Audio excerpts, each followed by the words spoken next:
της διαφύλαξης των δημόσιων αγαθών και χώρων, συνταξιούχοι.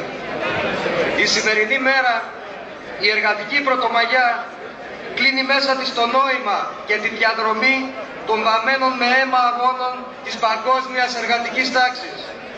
Της τάξης που στη χώρα μας μόλις πριν λίγες μέρες είδε να επιβεβαιώνεται για άλλη μια φορά η τεράστια ταξική αντίθεση ανάμεσα στο κεφάλαιο και την εργασία.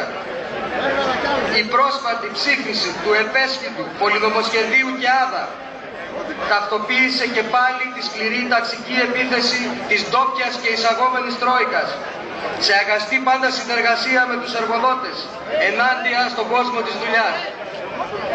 Ο κύκλος των αντιλαϊκών και αντεργατικών μέτρων διευρύνεται με τις απολύσεις χιλιάδων δημοσίων υπαλλήλων και την παράδοση των δημόσιων κοινωνικών αγαθών, της παιδείας, της υγείας και της πρόνοιας σε ιδιώτες αρπακτικά που βαφτίζονται καλοί επιχειρηματίες. Η διατήρηση και μονιμοποίηση των χαρατσιών συνεχίζει την λαιλάτιση των ήδη πενιχρών εισοδημάτων της λαϊκής οικογένειας, θεσμοποιώντας την άγρια ταξική φορολιστία.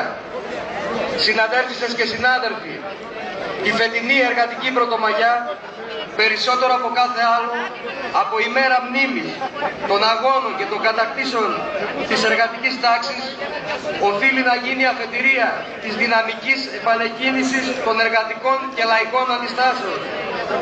Προτού να φτάσουν φαινόμενα σαν αυτό του σκλαβοπάζαρου της Μανολάδας να σιγούν σε όλους μας, για να εμποδιστούν παρασιτικές, φασιστικές νοοτροπίες να μολύνουν την κοινωνία ολόκληρη, για να τσακιστεί η διάθεση των εργοδοτών για κατάργηση των συλλογικών συμβάσεων εργασίας και οι ατομικές συμβάσεις να μείνουν εγκυκλοπαιδικός όρος, για να αποτρέψουμε τη διάλυση και το ξεπούλημα των δημόσιων κοινωνικών αγαθών, όπως το νερό της Θεσσαλονίκης, τις απολύσεις στο δημόσιο και την απαξίωση του ρόλου του, την ανεργία, τη φτώχεια και την εξαθλίωση.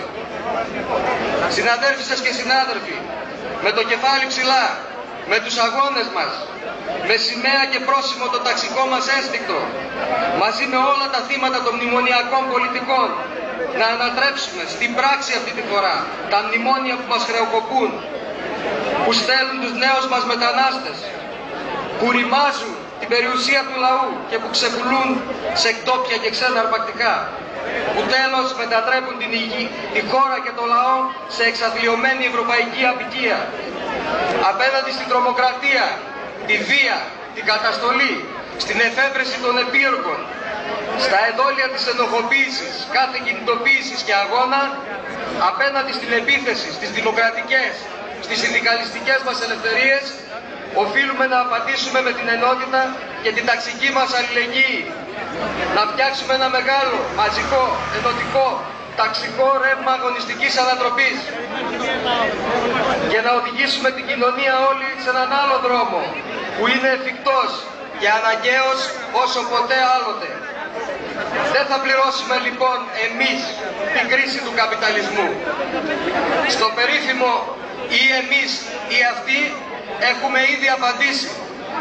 Και απέναντι στους δίθεν νόμους, του Στουρνάρα και της παρέας του, απαντάμε με το δικό μας διαχρονικό νόμο. Νόμος είναι το δίκαιο του εργάτη, του απεργού, του άνεργου και του μετανάστη.